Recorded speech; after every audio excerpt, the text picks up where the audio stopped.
ప్రతి నెల శుద్ధ షష్ఠిని పురస్కరించుకొని విజయవాడ ఇంద్రకీలాద్రిపై శ్రీవల్లి దేవసేన సమేత సుబ్రహ్మణ్య స్వామికి నిర్వహించే కళ్యాణం ప్రత్యేక పూజలు ఘనంగా జరిగాయి.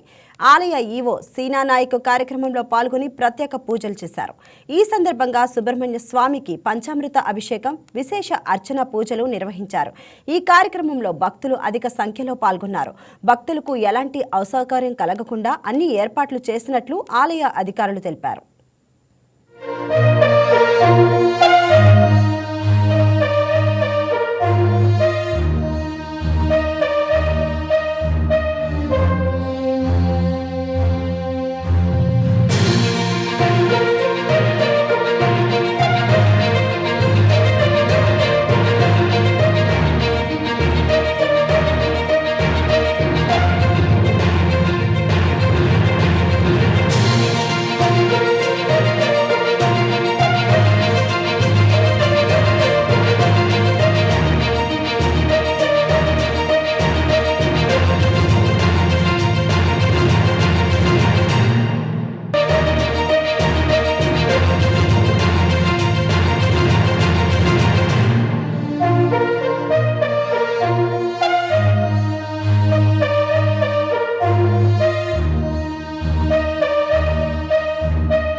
ఈ వీడియో మీకు నచ్చినట్లయితే లైక్ కొట్టి షేర్ చేసి వైకే టీవీని సబ్స్క్రైబ్ చేసుకోండి.